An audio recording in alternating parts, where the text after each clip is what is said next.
We are at the end of the first season of The Boss Lady, and we would like to appreciate all the women who have graced our screens and accorded us the opportunity to show you their lives and hear their stories. First, take a look at their profiles.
We cannot fully appreciate these women until we have a glimpse of history from where they came from. The condition and status of women in Kenya has faced many changes over the past century. Before British colonization, women played important roles in the community, from raising children and maintaining the family to working on farms and in marketplaces. The influence of a patriarchy became even stronger with colonization, which stripped women of many responsibilities and opportunities they once had. Some women, such as Mekatilili Wamenza, fought alongside men during the struggle for independence and are acknowledged in the country's rich history for their role. After independence, women were still oppressed and not given many opportunities like education, except for a small number of young women.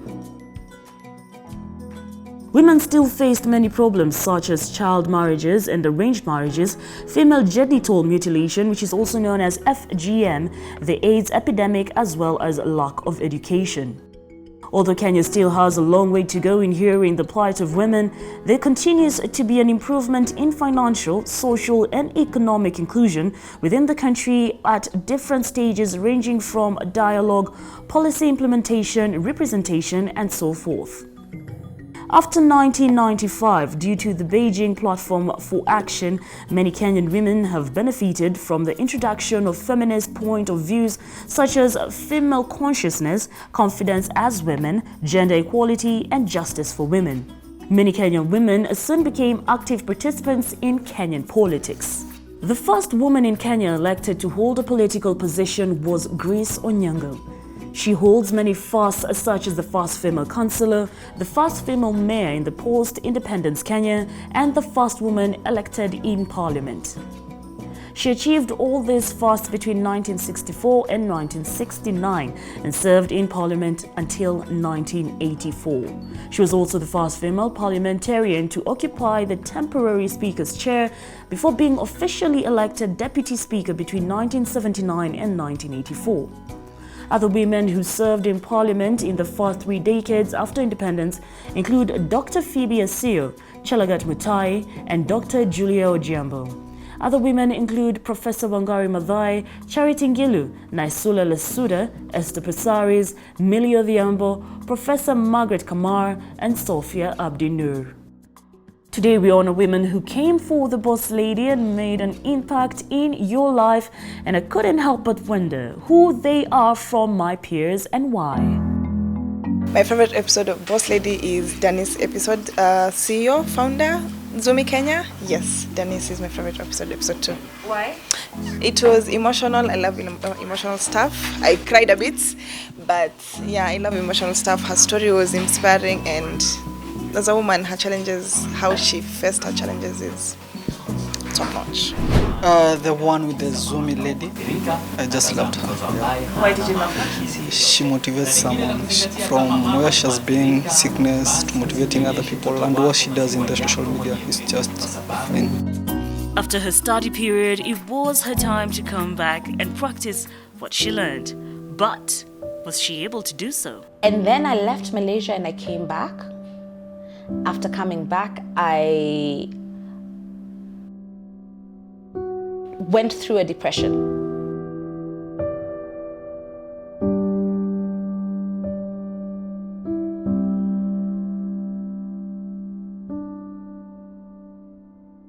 So I went through a depression because I had adult ADHD, attention deficit hyperactivity disorder, but I didn't know at the time. So it was undiagnosed, but I always consistently felt different. I felt misunderstood. I remember the first time I spoke to a psychologist or a psychiatrist, I just kept telling them, I feel like my mind is the Autobahn, and things just keep racing through it at 300 miles per minute, and I can't seem to catch any. And because of that, what happens when you have an undiagnosed issue, or especially when it's a mental wellness issue, it's so easy to develop a comorbid disorder. So the depression was comorbid because I didn't know what was wrong with me. I felt like something was wrong with me and I didn't know what was wrong. So I then developed depression. And when I finally dealt with it, there's nothing wrong with me. I'm just, different. And thankfully there's so many things that come with, so many of the mental disorders that you hear about come with so many amazing benefits. So going through the journey of getting the ADHD diagnosed, the depression under control, was really, really, really, really formative for me, because it taught me how to learn myself very early. I was 19 at the time. Yeah, I was pretty young. So I had to learn myself very, very early. I had to aggressively defend who I am, the core of who I am. I had to aggressively grow that, because otherwise I will just be different and weird. So I learned that very early, and then I decided I wanted to work. At the time, I knew I wanted to go into brand strategy development. So I got a job with an internship with an organization called Basic Needs in Kenya.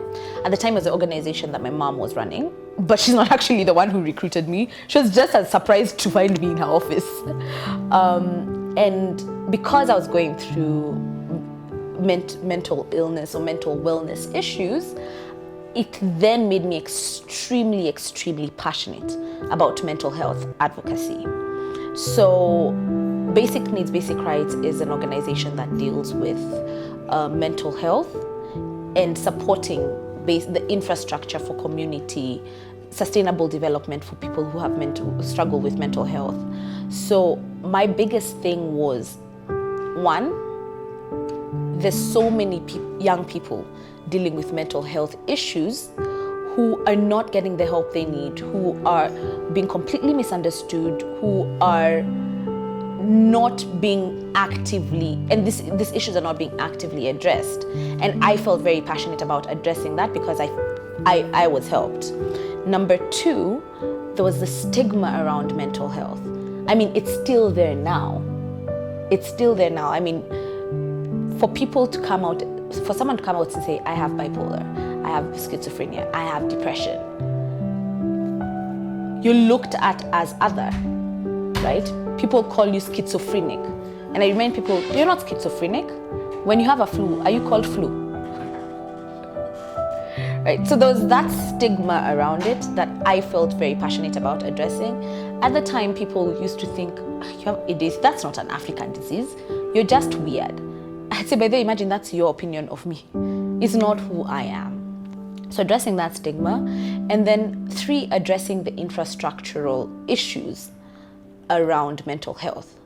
At the time, that was 2009, less than 1% of the overall health budget went into creating infrastructure for mental wellness. And to me, that's sad because it all starts here, right? If we don't have facilities and infrastructures to treat this, and the health budget in and of itself is already really, really quite stretched. So if less than 1% of an already stretched budget is going into mental health, that's pennies. How are we supposed to have a healthy nation? And I was very, very passionate about that because I feel like if you look at it now, I mean, depression, Kenya is the sixth most depressed country, I think, in the world or in Africa. And that's something that could be treated.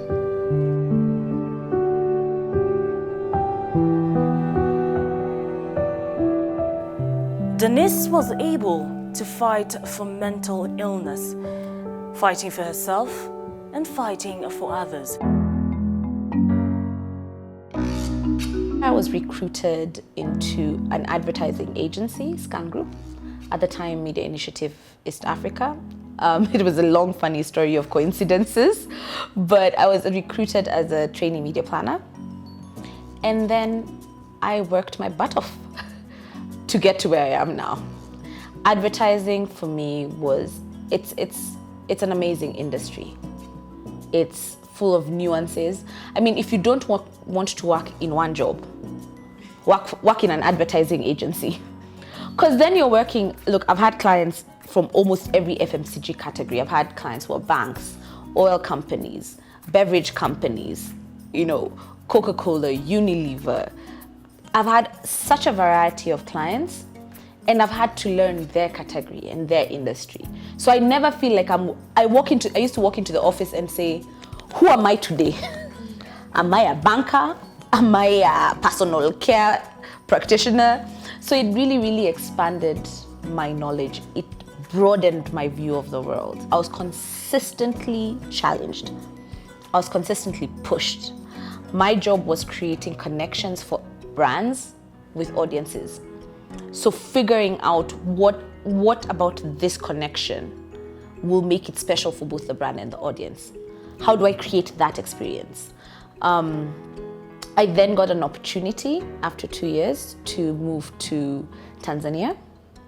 I moved to Tanzania to handle the Vodacom account and then grew from there.